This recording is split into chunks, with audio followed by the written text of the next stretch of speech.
All right, good evening to everyone. Welcome to Teague's Take Tonight. It is a podcast where we get to talk all things, all sports. And man, we got a lineup for you tonight. I got a couple special guests coming on. JT, my normal co-host, is at football practice. You know, in the state of Texas, football is kind of a big thing around here, and it is hot. So he is having to practice this evening instead of being on this show. They won't get off the field until 9 o'clock or later tonight. So I do have a very special guest, John Walk from LSCSN, as my co-host tonight. And we will also have Brian Woods, the former president of the USFL and now the founder of the Prep Super League, who will be joining us in about 15 minutes. That's 8:30 Central Time, 9:30 Eastern Time if you're out that way. It is going to be a tremendous night. We're going to talk about high school football and can this thing really work? You guys know it's a hot topic, so we're going to go ahead and get into it. So this show is going to start right now.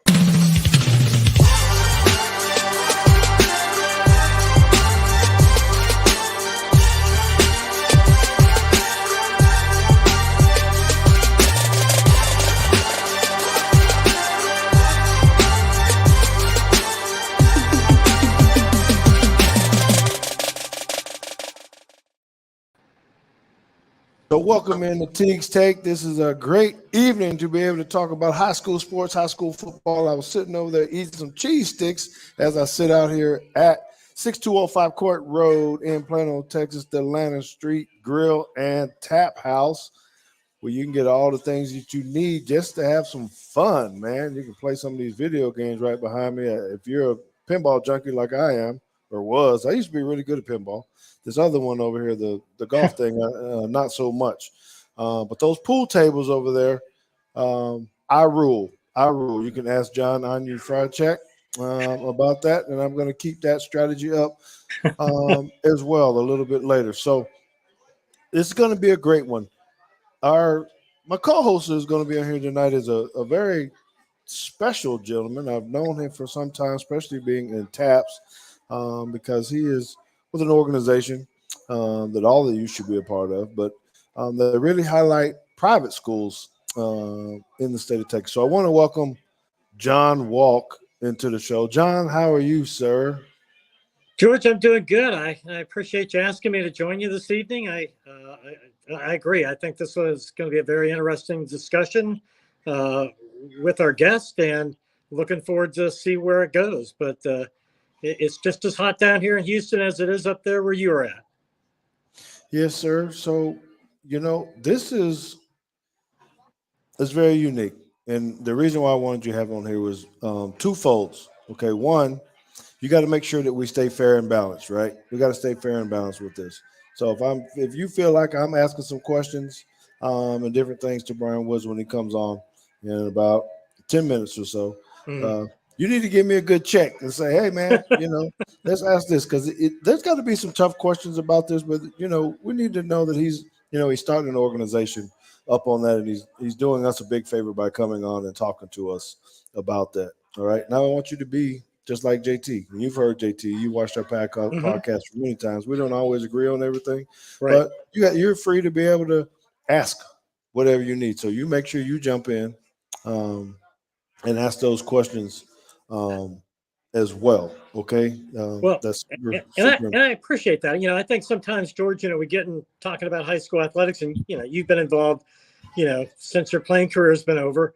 You know, there's a lot of topics that people are just simply afraid to talk about, and they're afraid to have an open dialogue and discussion about. And I think the bottom line is, especially as we get more and more involved with tougher issues, you know, we have to have those conversations, or, you know, we're going to have, you know, all these backroom conversations like we have for the last 30 some odd years. And it really serves nobody. So again, I appreciate you having me on and joining you this evening. Yeah. So why don't you tell us a little bit about LSCSN before we sure, really George. Yeah, LSCSN stands for the Lone Star Christian Sports Network. It's myself and two colleagues of mine, Dan Morgan, who's been a high school sports coach. He's currently on the staff at Houston Milby High School, has been in private schools, St. Pius, Mount Carmel, Lutheran North, Lutheran South. Dan's been involved for a long time. And then Dave Fuller out of the Bryan College Station area. He's kind of our baseball results photographer extraordinaire.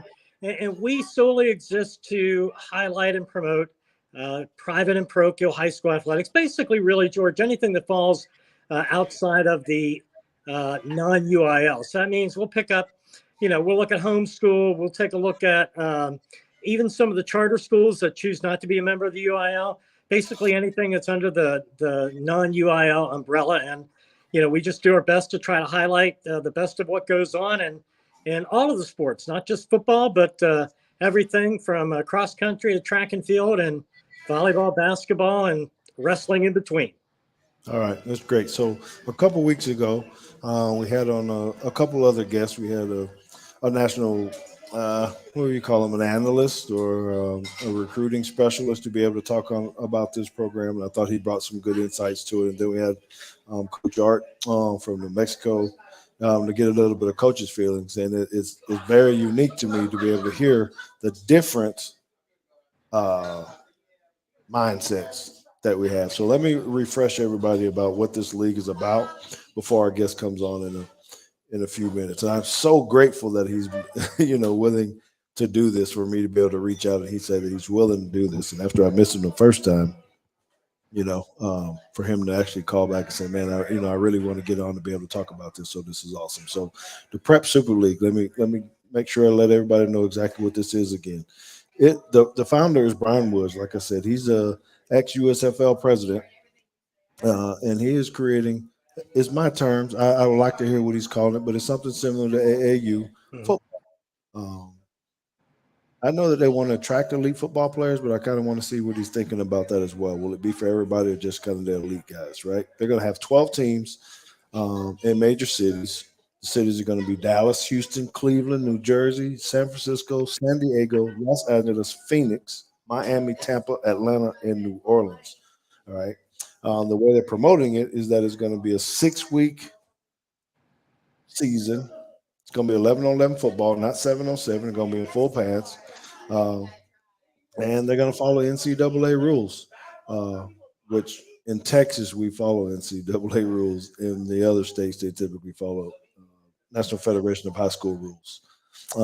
So it's going to be a little bit different for some people. It is being promoted. It will be played between April and May, which is, John, right in the middle of spring football here in Texas. You got any initial thoughts about that? While I go ahead and say that, how are you feeling about that? And I in prepping for it, I listened to your show with Tom and Art a little bit, and I'm of the opinion that I'm all for. I mean, young people only live once, and if this is something that they want to do, and they feel like that they can benefit from it, that they can enjoy it, I'm all for it. Because I mean, I just find that if whatever their approach is, if it's something that they really want to do and they're able to do it, I'm all for them doing it. I know that that's not always a popular take in this state, given how Texas high school football is at times. But I think if it's something that they can benefit from and not be exploited, I think is too harsh of a word, but you know what I mean. Not be taken advantage of, then I say do it. Do what you like.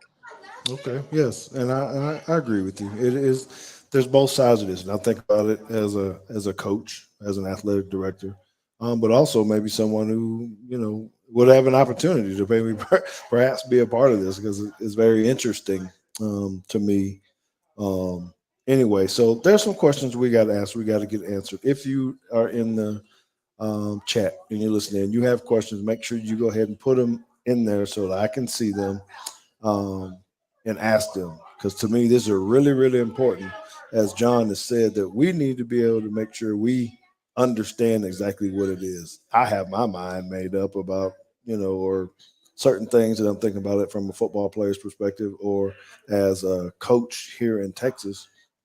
But we need to hear what he has to say. And there's so many different standpoints to it because, like we said, are people, is this good for the players or not? How does he feel about that? Um, or how does he think he's going to be able to enhance it? Maybe is a better question. I'm saying, who is he really trying to target? Is this just high school players? Is there going to be middle school people involved in this? How's this NIL thing going to work? With high school, it's not even legal in all of the states yet. Does that hurt him?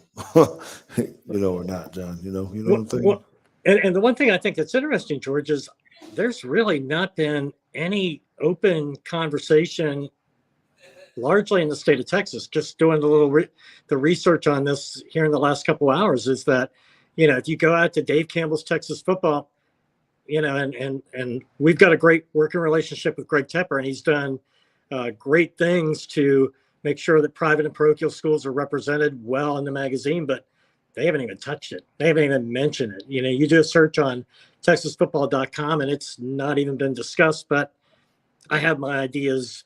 I have my ideas why that is. So I think this will be good for folks here in the state of Texas to be able to, see this dialogue and, be able to see Brian and make their mind up for themselves. Yes. And that is the whole point. I like how you put that. Let people make up their minds for themselves. So we're going to have our takes about it. I might put John on the hot seat after the end, after we let them go and let him see what he really thinks about this, because it's going to be very, very intriguing. And I'm really just my main point, John, that I want to try to get out of this is how's he going to deal with the coaches that are against it, that are trying to tell their players, hey, don't go play in this league, because it's going to happen. That's going to happen. They're going to tell them, don't do this. Yeah, no, there's no doubt in my mind, especially with some of the things that we've seen here in the last couple of years from the Coaches Association here in the state of Texas, especially coming out of the situation with Bishop Sycamore and the direction that the Coaches Association gave to their member coaches on who to play and not to play. So, yeah, there's going to be a lot of pushback. And, what you mentioned in your session with Tom and Art was control. And so I agree. I think it'll be interesting to see how they combat that in putting this together. Yes. So Joan Hart made a good comment here. She's saying that you're right. That, if it's what the young person want to let them do it.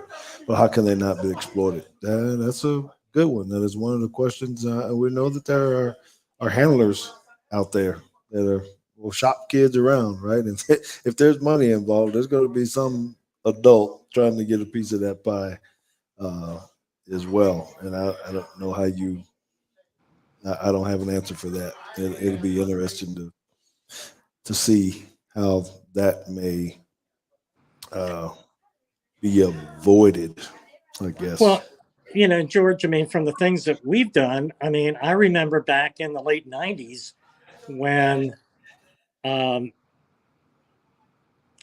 basketball really started to take off. And, that was back in what I call the old Walk Sports Services days. And I specifically, because I didn't know who I was dealing with, I made a decision back then, and we kind of still follow it today, is that the summer game and outside of the school seasons, we don't even attempt to cover because we really don't know who we're dealing with. And that's not a bad statement. I think there's a lot of folks who are involved in summer coaching and outside of the season work that do a great job. But there are some that, as you said, if there's money involved and looking at trying to make a dollar off of parents or kids, then I want to be real careful on if I'm putting my reputation out on the line as a journalist or a media representative. I don't want to be affiliated with something that's going to affect that for me or us. Yes, and I appreciate that. Okay, so we do have Mr. Brian Woods in the waiting room, so I want to go ahead and get him in. His time is very valuable. I'm very thankful for him again. So we, you know what, I have to say this now, that I'm still being stuck here trying to be the producer of this show. This is not my job. This is JT's job. So I'm sitting here and I'm trying to figure out, how do I go from a 2-person screen to a 3-person screen without messing up all the boxes and all this kind of stuff. That's what he does flawlessly. And I'm sitting here and it takes me a minute to kind of scroll through all these things. So, with him being in a software engineer, he figured out how to make the board where he just push a button and it just kind of does all this kind of stuff. That's why Coach Dan does our Teague, broadcast, and I'm just talent. Coach Teague is not like that, so I apologize in advance. The biggest piece I can give you is something like this. We got a very special guest coming on. Check this out.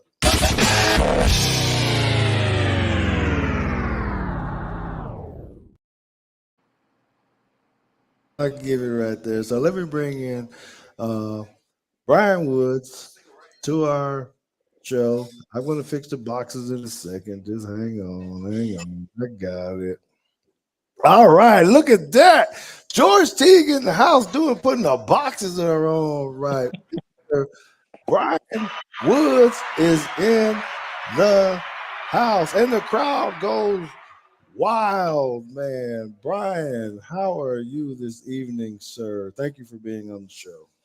I'm doing well, George. Good to be with you, and I appreciate the opening introduction and the crowd applause. I assume that's a real audience.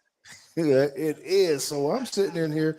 Mr. Woods Red knows I shoot this live out in a pub. It's called the Atlanta Street Grill and Tap House. Very homey, very cheers type feeling. I come in, I get my cheese sticks, I get my BLT, I get my French fries. I misbehave while I'm here. I play a little bit of pool. Wife knows I'm going to hang out after the thing and be with some of the fans and stuff. So it's pretty cool to have people come out and listen to us. And I always have to rush sometimes to get out of here because they're very popular karaoke here. And if I don't get out of the way of those singers, they have a fit. So I don't do that. So listen, man, we talked about you a little bit before that you popped into the room, talked about a lot of things that the accomplishments that you've had and do this. And I want to rehash a little bit about who you are first, right? As a businessman, the experiences that you've had with football, USFL. So I kind of want you to tell us a little bit more about your background from that sense, from a business standpoint, and how you actually went down the road of football and getting involved in USFL. Yeah, well, as you know, I've been on the business side of sport now for probably 20 plus years, but my claim to fame, if you will, over the last, better part of the past decade, I've been launching sports properties and had some success doing so. The last 2 properties, as you know, or aware of, I sold to Fox Sports, but I ran something called the Spring League that operated from 2017 to 2021. That was basically a de facto D League for the NFL. We had 200 players signed out of the Spring League to NFL contracts. And then it was during that time that I got Fox interested in a bigger play, a bigger standalone league, if you will, and convinced them that, hey, listen, we should go after the old USFL intellectual property, because I feel like that would be a way to instantly engage a fan base that's already out there. They agreed with me. And so we kind of went down that path together. I got the league off the ground for them in record time. I really didn't have my first employee working with the USFL until December, maybe even January of 2022. And we were having our first coaches meeting out in LA in January, having a draft in February, and going to camp in March. So that's probably the quickest launch of any real standalone pro football league in quite some time. And I think outside of the fact that we operated out of one market, I thought at least in year one there was definitely some buzz around it. But I did my job with Fox. I got the league off the ground, and I'm entrepreneurial, so I was looking for the next void kind of in the marketplace, and I was observing what was happening as it related to the college football landscape, and I saw some voids that was being more or less created, and one by the transfer portal, right? Like you and I discussed before, is that the transfer portal has created this phenomenon where fewer scholarships now over the last 2 years, 400 to 500 per year over the last 2 years to be exact, are finding their way to high school players as colleges are electing to go into the transfer portal to sign more experienced players. So we knew that there was something out there making the landscape a little more competitive. There's a travel and club option or faction for every sport, and 11-on-11 football doesn't have that. And so first and foremost, we wanted to create something that would be supplemental in nature, but we also felt like the amount of money that was flowing through college sports, my hypothesis or my theory, if you will, for the whole business model was that NCAA football, but specifically the SEC, Big Ten, and maybe a faction of some of the bigger conferences, were slowly transitioning and turning into the new NFL.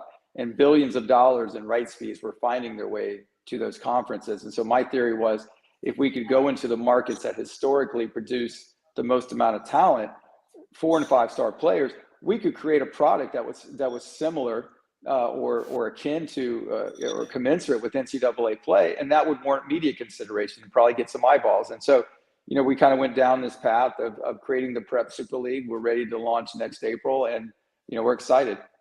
All right, man, and I do appreciate that. And I want to make sure I tell you that we want to make sure that we're asking you questions that are fair and balanced, where we can hear both sides. Last week we did have a coach on who was able to talk from one side and then a recruiter from the other, and it's always interesting to hear about the dynamic. But before we get into that, I need to ask you this again, just because it always intrigues me because I like to do business, right? And we're all trying to make money and try to do things, and we're all entrepreneurial. Even John Walk, who have not met here, but where were you, man, when you had this? Were you sitting on the beach in Cabo somewhere, or what? What was it? You was like, yeah, you know what I'm gonna do? You sitting there with the boys and like, hey, man, I'm gonna start another football league. How did that really work? What were you thinking? Well, look, I've had some experience and some success in this space, and so I think ultimately, when you've done what I've done and you've had a few go rounds with it, A, you've got experience, and B, when you're starting a new venture, it's like anything else.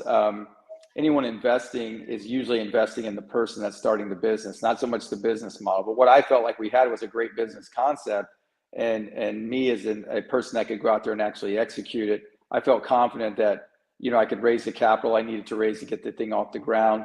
And I also felt like it was absolutely needed. There was a void. And so anything I've ever created was really more about trying to fill for a void in the landscape. And I'm sorry, but 7-on-7 football is not supplemental to what you see in the fall, right? I mean, it's really a drill, nothing more than that. It's a drill. The quarterbacks don't see a live pass rush. Receivers catch the ball knowing no one's going to hit them.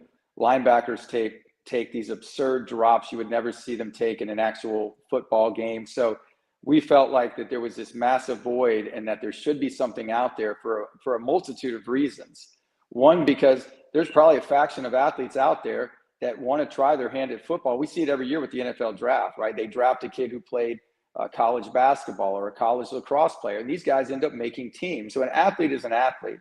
And we felt like that if we could do something in the traditional off season of football, the springtime, we might be able to open it up to those kind of athletes. We might be able to open it up to international players that want to be evaluated against the best American talent. And finally, we knew there were guys out there that would want to compete and do something on a national level, because right now NIL is a big factor in where a young student athlete decides he's going to go to college. And what I mean by that, George, specifically, is that it's all about personal branding. It's all about visibility, building a following, getting people to know who you are. So the idea that a high school athlete who is a 4- or 5-star player and maybe is known by the recruiting services and some of the colleges that are following him might not necessarily be a household name around America. And we want to do that for that player, okay?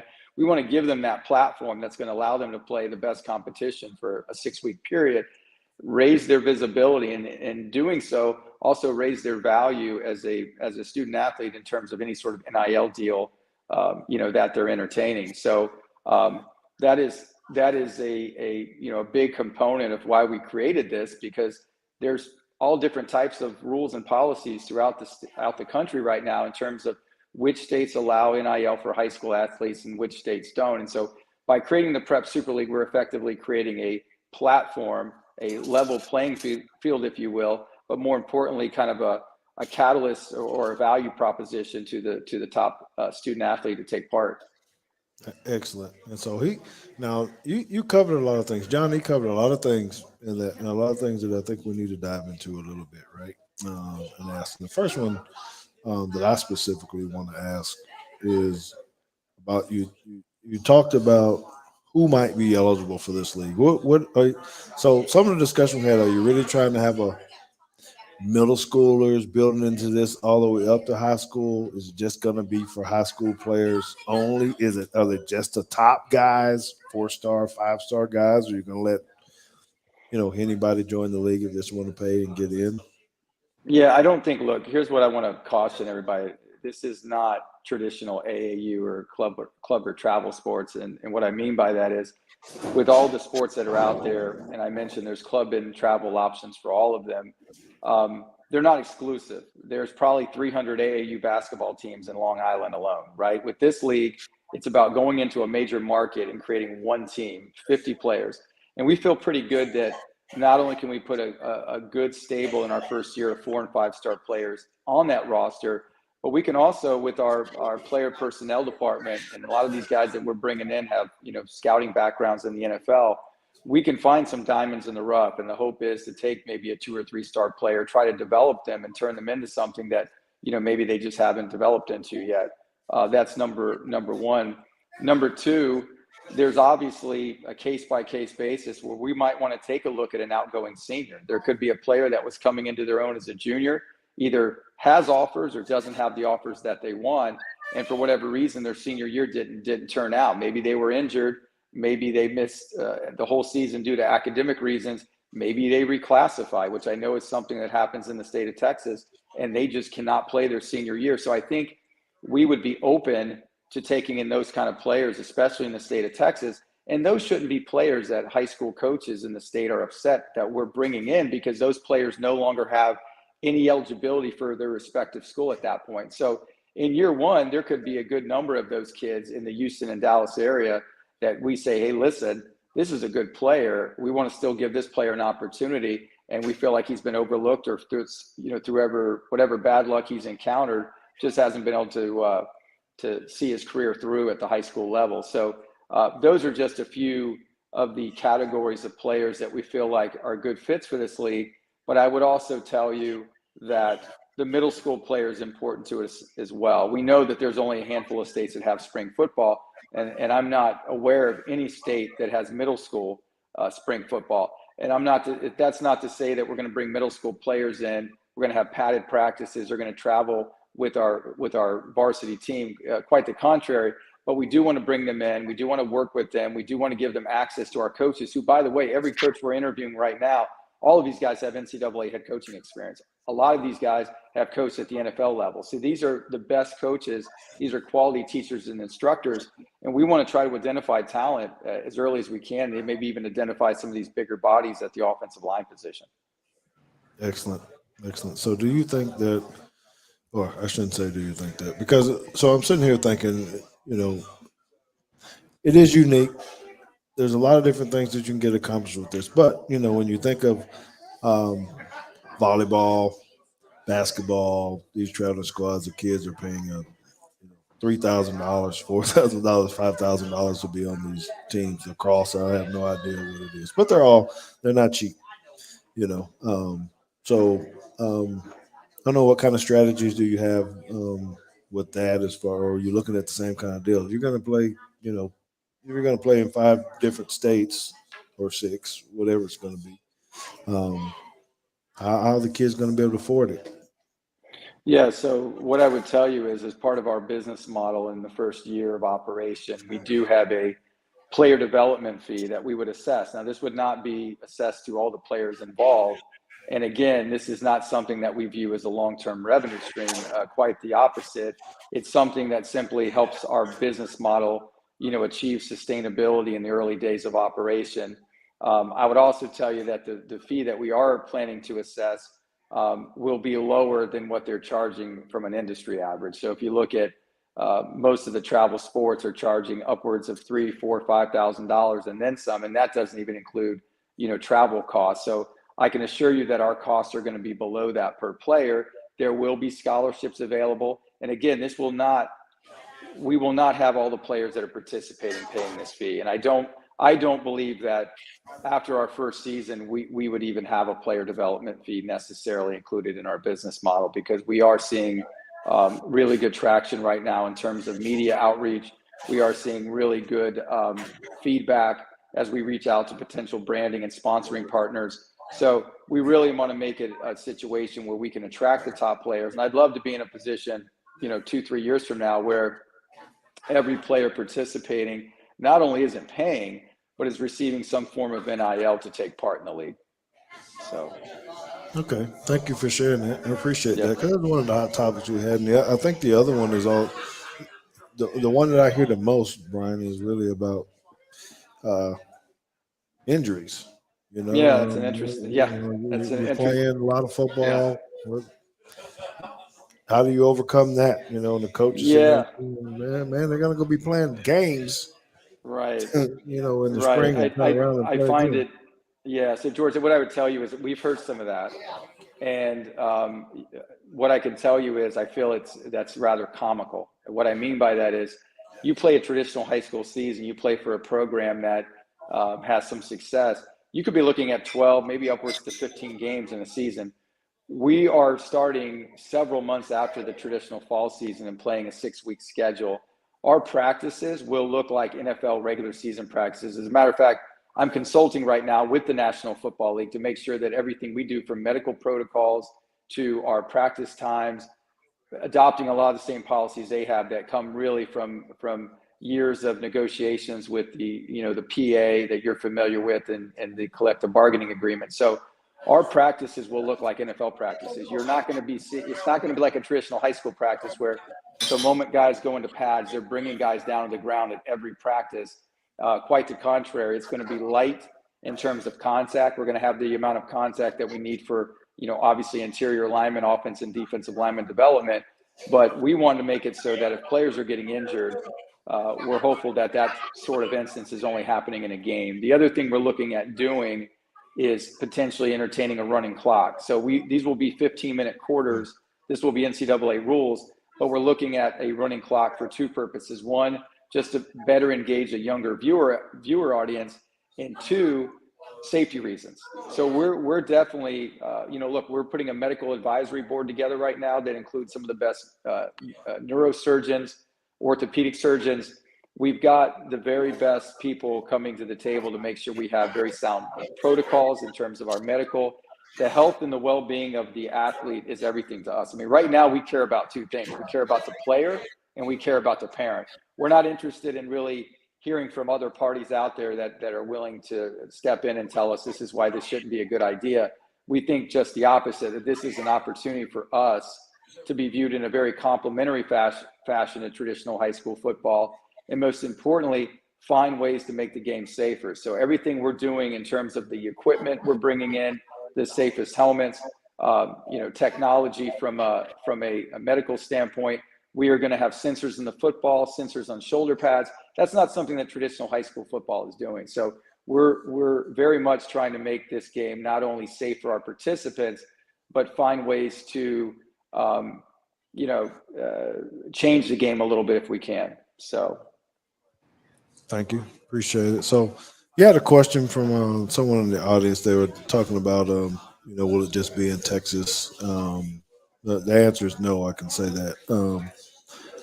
Has that changed any? I know you originally said it was going to be in 12 teams. Let me repeat them again, right? Dallas, Houston, Cleveland, New Jersey, San Francisco, San Diego, Los Angeles, Phoenix, Miami, Tampa, Atlanta, and New Orleans, right? And you had mentioned that, hey, you're looking for where most of the college athletes tend to come from to go into college. So, what about that piece of the recruiting? Yeah, okay, we talked about the injuries now. Are the college scouts going to be able to come watch this? Are there any kind of things that people need to worry about as far as the recruiting? Or is it just like coming to practice for any other typical high school where a recruiter may come to? Yeah, so the one thing I can tell you is that we're not concerned about whether or not colleges are in person necessarily at the games, but we do want to provide access to all of our games to the colleges. We're developing our own direct-to-consumer platform, so we're going to have an app out in the next couple of months. So all you have to do is download the app. You can watch all the games in literally sub-second latency. We're going to have real-time stats, real-time data. But the one thing I'll tell you is, look, we're operating at a time of year that's really perfect for the Division I schools, and that their prime recruiting time is not in the fall. You and I both know that. They're pretty busy running their own teams in the fall, but they're going to have their staffs out between mid-April and late May of each year, evaluating talent, making offers to rising juniors and the like. So we feel like the time to operate, especially if it's a younger player that for whatever reason, their previous season were just starting to come onto their own, or maybe they just weren't on somebody's radar, but we discovered them. I think the opportunity to be seen for a few more games in that time of year is only going to bode well for them in terms of getting a scholarship offer. Excellent. Okay, so I think we really hit a whole lot on that before. So can we go back into the NIL deals again, just because of laws?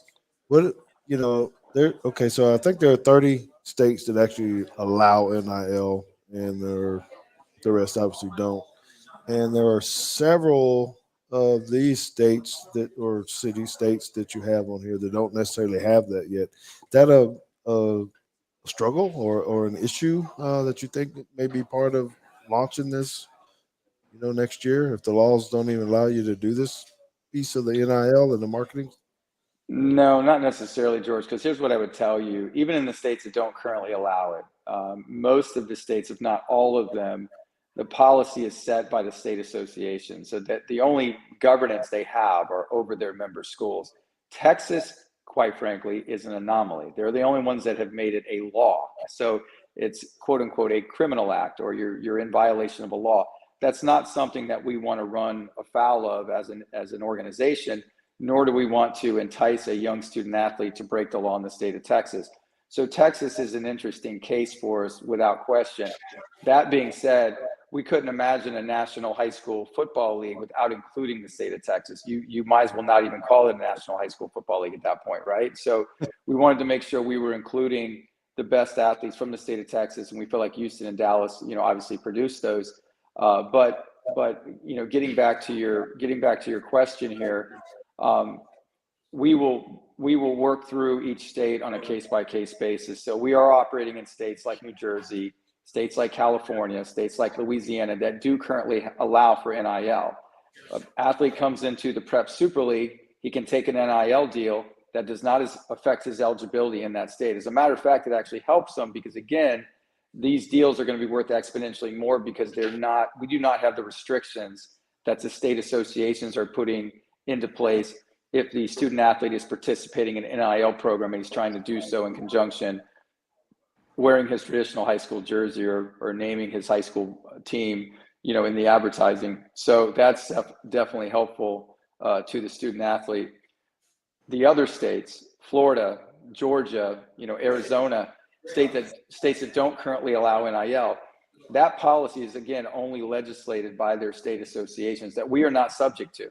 So we will certainly have players that come into the Prep Super League, and I know this will happen. We are not out there advocating this necessarily, but we certainly will see a faction of athletes that probably come in, take an NIL deal, participate in the Prep Super League for the sole purpose of taking that NIL deal, and then decide, maybe this is. And I think the ideal case is a student athlete who is a rising senior and is going to use the Prep Super League, the spring of the Prep Super League, the spring of his junior season rather, as his senior season, okay? And then might focus on academics in the summer and in the fall, be in a position to graduate in December and then be on campus for his college program in January. And that accomplishes a lot. One, they get a chance to put themselves in a better position financially, their parents in a better position financially. Two, if they get injured in our league, they got a full year to recuperate. You don't necessarily have that in a fall situation.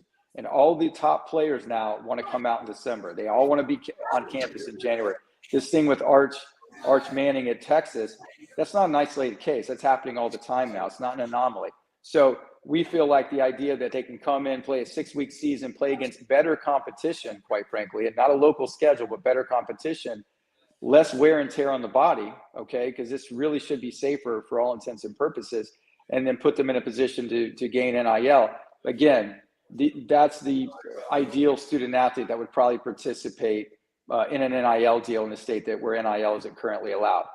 With all that being said, George, we're being advised right now by a gentleman named Mitt Winter. He is an authority. He's an attorney. He is probably one of the smartest minds in the area right now, or in the sector of NIL. And so we feel very good about the legal guidance that we're getting from him and from some other attorneys that are advising us on this matter. And what I can tell you is the landscape is changing, and it's changing very quickly. And so we believe right now, under good information, that even like the state of Georgia will have NIL allowed by September. More and more states will follow, and they will follow very quickly. So while we're talking about this right now, as some states that may or may not have it, currently the landscape or the number of states that will have it before we kick off will certainly grow in number.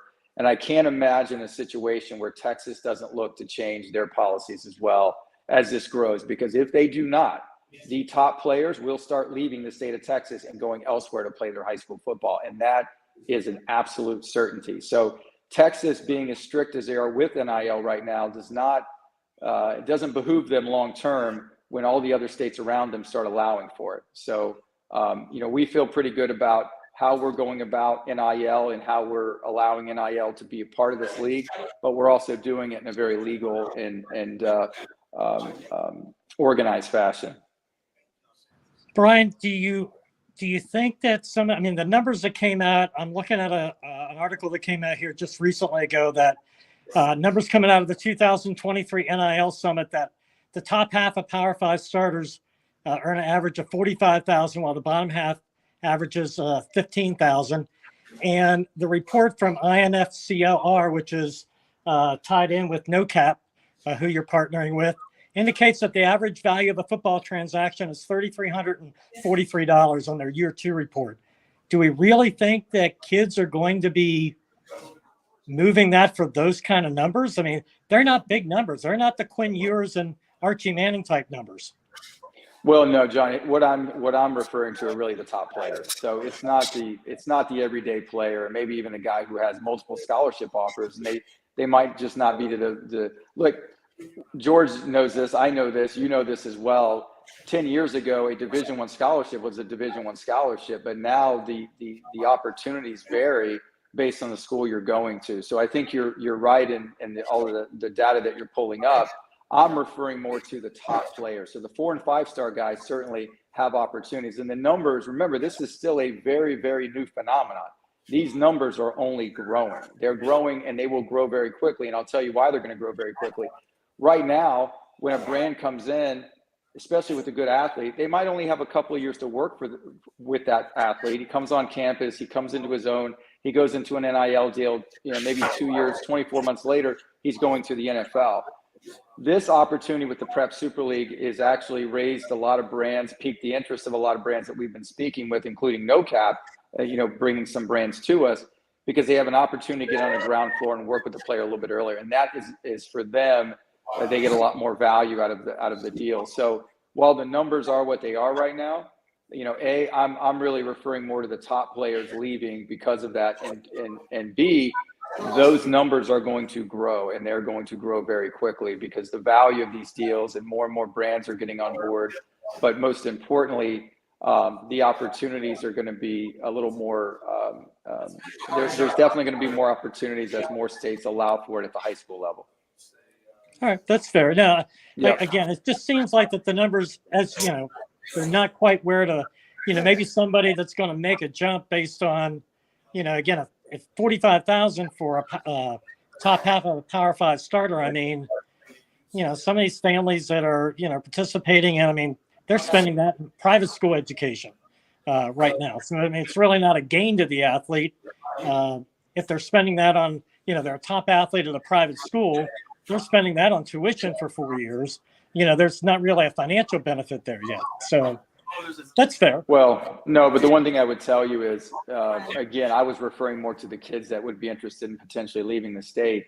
But even a kid, like you mentioned, John, that's at a current private school, let's just say Bosco out in California, if that player comes into the Prep Super League, we are going to raise his NIL value. So while he might not be looking to monetize his NIL value immediately, or maybe that NIL deal is not significant yet, he still can take part in it by participating in the Prep Super League. And more importantly, he's going to grow his profile because he's going to participate in something that's never happened before, which is a national league. And just the idea or the concept that he's playing in a league that has national awareness will raise that athlete's brand and will definitely raise his NIL value. And so that's definitely one of our selling points with this. Not so much money right now, but the opportunity to kind of grow your personal brand and make your NIL value worth exponentially more. Okay. Yeah. Okay. So we had a comment here, and I want to. He said he think he just answered your question, but someone was asking about eligibility stuff, grades. High school football is always the stuff. Are we going to be checking, or is it truly going to be like it? AAU and all that stuff. They don't really check your grades. I get it. It's true. Someone did No, ask it's the true. question. Hey, you come into this prep league. What is there a standard for something? Well, look. Here's what I would tell you. You and I both know what Are you going to be looking at that or monitoring that? Yeah. So here's what I would tell you again. You and I both know how Division I sports exists, and I don't care. And I hate to say this because I know it's your alma mater. I don't care if it's University of Alabama, University of Florida, Texas Christian, wherever it may be. Years ago, there were all kinds of academic issues, right? There were a student would go to Tennessee, he couldn't make it academically, he played at Carson Newman. A student would go to, let's say, University of Georgia, couldn't make it academically, ended up being an all-star at Valdosta State. That doesn't happen anymore. It doesn't happen in the numbers that it used to happen. And part of the reason is college sports have gotten so big. They have lined the pockets of the universities and the conferences in such a manner that they couldn't lose these athletes anymore. And so they got very creative and started creating their own curriculum programs that were more or less there for the student athlete. Not necessarily when you went through, George, or when I went through, but definitely the modern day. When you look at some of these degrees on Saturdays when you're watching college football games, I've never heard of some of these programs, but these programs were in fact, created with the student athlete in mind. So I guess I'm saying all this because I do believe rather that, and I saw an op-ed on this just a couple of days ago, that you will see college football evolve. Just like the conferences are realigning right now for money purposes, you're going to see us get to a situation where they're going to be classified as employees. And there are going to be some that come on campus that don't take coursework and become employees. And the university is going to be fine with that because they're going to be making so much money, they're not going to care. Okay. So, and so I think it's really hard for us to say, here's someone who's gifted athletically, but because the state of Texas or the state of Florida has said he's academically ineligible to participate in traditional 11-on-11 football, we shouldn't give that player an opportunity. Well, guess what? We are going to give that player an opportunity. And it's not because we condone, tardiness or just those who aren't into their academics. Quite the contrary. But we certainly want to provide opportunities to players that may not have that chance elsewhere. So, well, I appreciate that, and I do want to apologize to the people in the bar too, because for some reason they can hear me, they can't hear you guys. So again, that's probably a producer error. Kind of is what it is. That's okay. I get that. But you brought up something else that I thought was kind of funny because you talked about the degrees that universities are offering, and I do have to say you're right because Auburn University has this degree called horse tipping, cow tipping, all that kind of stuff. Now they're messing with the stuff that they're worried about playing football anyway. So I don't want to talk about. But you're right. It's construction at the University of Florida. It's construction management. Elsewhere, it's criminology, park and recreation sciences. That's one of my favorites. But I don't know what some of these student athletes do with these degrees when they leave. That's the unfortunate thing. That's the travesty of it all. So Again, all I'm saying is that we recognize that college sports are what they are these days. And I do believe you are going to see a change where there will be athletes classified as employees. And that's going to be accepted by the universities because, again, the conferences are they're raking in billions now off the backs of these athletes. So you can't see that money find its way back to the student athlete at this point. Maybe 20 years ago, it was acceptable. But when I hear head coaches come out and say, the day they start paying athletes, I'm going to retire. And these are guys making $5 to $10 million a year. What a self-serving just line of nonsense that is, right? So I'm definitely a player's advocate, and we want to do what we can for the player in this situation. If they can put themselves in a better position financially, put their parents in a better position financially by coming into this league, then by all means, we want to offer that opportunity. Brian, one more question. I mean, it would seem to me that obviously is that you're trying to create a situation for, again, top players to put themselves in a better position for the collegiate level, create and enhance their personal brand. But it would also seem, am I hearing you also say that given the fiscal numbers that are involved in college football, is that having these 12 teams with superior talent than even some of your state championship teams around the country, if you will, that you would then create a separate market of interest from those college football fans who follow things like recruiting so very well and spend, a good ton of money, especially if we're going to see that paradigm shift from, with what's happening with the transfer portal and recruiting, is so that these folks that are spending money on following recruiting would then follow a prep super league. Am I making a fair assessment there? I think it's a very fair assessment because, as you know, John, there is a faction, and it's a pretty strong faction of alumni throughout the country. That's all they do year in and year out is follow the very best players. And so we thought, why not give them something more as opposed to just following the rankings and the interviews and On3 and 24/7 Sports? What if we were to create a league with these top players? And we feel like there's certainly outside of the younger fan, we feel like there's some unique things that we're going to do with our broadcast components. We also feel like very strongly that because we have a younger participant, they might be able to connect better with the Gen Z audience. And that's just natural because they will be in classes with the Gen Z, crowd, so to speak. But I do think that there is a huge fan base out there, the college football fan, that not only likes the fall football season, but is also really savvy as it relates to the top recruits, and they follow these kids year in and year out. And so it's not going to be just the live games. As we get into this, as I mentioned earlier, we're going to have our own direct-to-consumer platform, and part of that is the on-demand programming we're going to have on it, the off the field content, the shoulder programming, if you will.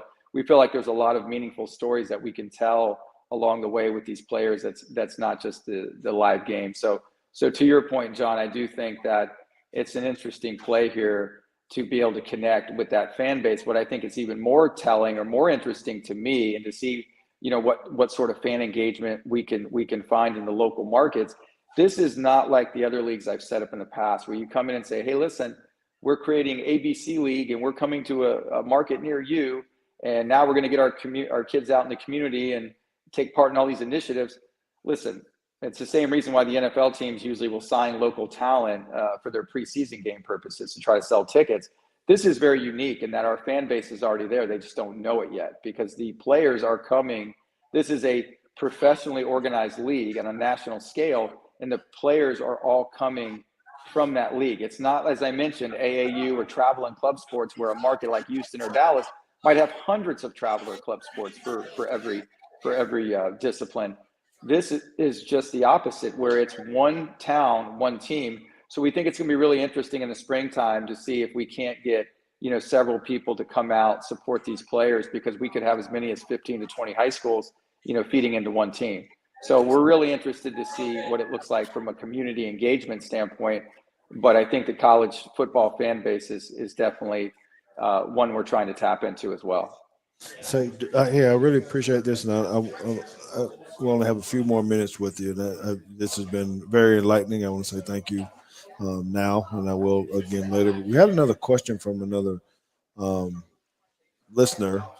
His name is John Onufacek, and he said, there's a lot of when you're dealing with AAU stuff, 707 basketball, this kind of stuff. You got these handlers out there now. They're shopping the kids around, trying to get stuff. Are you worried about that when you start dealing with potential deals for people that you're going to have these trainers out there with these kids that are working with the high school saying, hey, let's take you over here, but they're going to be coming to whoever your person is and saying, well, yeah, we're going to let him play, but I need an extra something for him. What kind of safeguards will you have for kids and in the league with that?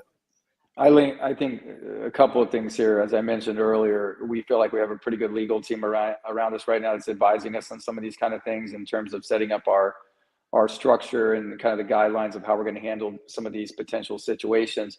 We're also planning on bringing in a national company that's been working with, colleges now for the last several years on NIL in terms of educating the parents, educating the players. We're going to be doing seminars in all of our markets prior to the season starting. So we really want to look at this no different than if it's a college setting up a collective, trying to find an above board way to monetize or provide monetary opportunities for the player, but do so in a way that's, very above board and do so in a very legal fashion and through all the proper channels. I think what your listener speaks of is certainly a concern of ours and one we're just going to have to navigate as best as possible. But we feel like we're putting in and all the safeguards right now, and we've got the right team around us to advise us in these sort of matters and try to keep us out of the fray, if you will. Excellent. All right, John, you got anything else for him? We've had him on for a little bit longer than I thought I wanted to have him, but it's so intriguing. Good stuff. Brian, appreciate you taking the time. This has been good because honestly, here in the state of Texas, I mean, other than maybe I think some of the interviews that you've done, there really hasn't been any discussion at all that I've seen. I've been spending the last couple of hours prepping, since George asked me to join you, is that, again, I've seen some of the interviews that you've done with like SB Nation but I'm just not seeing the discussion. So to hear it from yourself and talk about, the issues that are of concern for many folks, appreciate you taking the time. Thank you. Definitely. And I would tell you this too, John, that we do intend as part of these open houses, probably doing a lot of these in the early part of next year. So we can go into every community, and whether it be the players that have already committed to play, whether it be interested parties that we're trying to recruit to come into the league, we do plan on having open houses, letting the parents and players meet the head coach and addressing any sort of questions or concerns, inviting media out, having people like George Teague and John Walk there as well. But we definitely want to be able to answer any questions and address the concerns. And I think you raise a fair point because, we announced the first week in June, John, but ultimately a lot of misinformation got out there, and it came from reporters interviewing high school coaches that really had no information about our league, and they were speaking, quite frankly, out of term. I just did an interview today with the Houston Chronicle, so I think you'll see more information, coming out soon, especially in some of the various Texas markets. But we're trying to get the word out there and make sure everybody understands completely how our operation is going to work. And we still believe that we shouldn't be viewed as an antagonistic operation of traditional high school football. Quite the contrary, it's kind of a complementary asset. But nevertheless, I really appreciate you guys having me on this evening and having an opportunity to answer some of your questions and address maybe potential concerns. Yes, we do appreciate it, and I will be watching and looking to see when you will be announcing coaches and things of that nature. I know everybody will be excited about that because there's a lot of talent out there and probably a lot of people that want to be associated with this, so that'll be fun to watch. Thank you for taking some time out of your busy evenings. We know that you're got a lot on your plate, so for you to be able to come on and spend a little bit of time on Teague's Take, I want you to know from the bottom of my heart, it does mean a lot. And our viewers and our listeners were really, really wanting to hear what you had to say. So thank you again, Brian Woods. Everybody, y'all give it up. Y'all give it up. Thanks again. Yeah, George, the final thing I'll say is that anybody that knocks Terrell Owens off the star deserves a little bit of my time. So that's well, I do appreciate it very that much. That one act, I would always come to your aid, no matter what was happening with you. That one act would make me a friend of yours for life. So you've got to have probably everybody in the state of Texas wanting to buy you a drink no matter where you go, just from that one instance in your life. Well, there's one person over there in the bar around there that's stubborn, don't want to buy me a drink or buy me any cheese stick or anything. But pretty much everybody else knows I like to drink green tea. So that's what it is. Perfect. So thank you very much, Brian. We appreciate it. Me and John are going to stay on and decompress a little while. I know you got to get back to your folks, your family, work, whatever it is. And, I look forward to speaking to you once again. Please keep us on the radar if you ever do need anything. If you need to share some information, please know that Teague's Take is a friend of yours, and we'll be happy to, to have you on any point in time to let us hear your side of the story. It'd be great. Excellent. Thanks, George. Thanks, John. Okay. Thank you. We'll see you later, John. Take care. Oh, Brian. So, John, man, how you feeling now about this? Enlighten you a little bit, or I give you a lot to think about? I guess what I think I heard is that it seems to me, I was a little concerned in some of the prep that I did that the NIL was being pushed harder than maybe what it is. And my thought was before we got on is that if the game and how it's played and everything around that is done right, professional, and well, then again we go back to my thing at the beginning. Why not? Why not give the youngster an opportunity to experience something like this if they feel like it'll put them in a better position? And again, as long as they're not being taken advantage of. And it sounds like that Brian and team is going through all of the steps, and time will continue to tell. But I feel better that, and then I heard him also say is that what they feel like it's kind of a risk reward. I mean, these youngsters that will choose to be a part of this, there's a little bit of risk involved in everything we do. There's risk, but if their plan is right, they get the right talent, they get the right coaches, then the reward for all involved could be great. Yeah, man, I need another hour with him because every time he said something, it made me start thinking some other stuff. And I agree with you. I think he's still going to have some struggles, I believe, particularly in Texas, maybe, just because of the outcry and how big spring football is. There's so many states that don't. I think that we are spoiled with spring football, but there are a lot of states that don't have spring football that he's going into. So it's not as big of a problem as it is here in Texas when you're going right into the heart of all of us trying to practice him, and potentially a player may have to decide, am I going to go to my high school spring football, or how is coach going to feel about that if I'm also doing this other league while I'm traveling? I don't know. Maybe just people have to get used to it. It's a new norm, like basketball and everything else. It's a new norm. You're playing spring football somewhere else as well. So George, we see in the other sports, we see it in soccer, we see it in basketball, we see it in baseball. I mean, you just had the area code baseball games out in San Diego. You had the Mariucci World Series down at LSU. I mean, there your top kids were playing during the summer. My only doubt when I listened to them was that they were looking for the very top players, and I kind of wonder if, let's say, the top 42 kids from the Dave Campbell super team, how many of those are they going to get? I don't know. I mean, it sounds to me like he thinks that they think that they can get the majority of them. I guess that's something that only time's going to tell. I mean, if a first super team Dave Campbell's quarterback thinks that he can get $250,000 in an NIL deal, and he's going to start at a major FBS program, he's not going to participate in this prep super league. His path is already made. Well, You know, wait. so where's that? Here's what I'm going to say to combat that. Not in his defense, but just in my thought process. If people will go to IMG, they're all 4 and 5 star guys. They leave, they move, they leave Allen, they leave whatever else, and they go because he did say there's going to be scholarship kids. I got my air quotes up. Where they're not having to pay. And you tell me, man, I got to go travel. I'm going to be hanging out in Los Angeles, in Vegas, in Jersey, and what? I'm going where? And I don't have to pay. And I might be able to get some extra money on the side. Right now in high school, I don't know, man.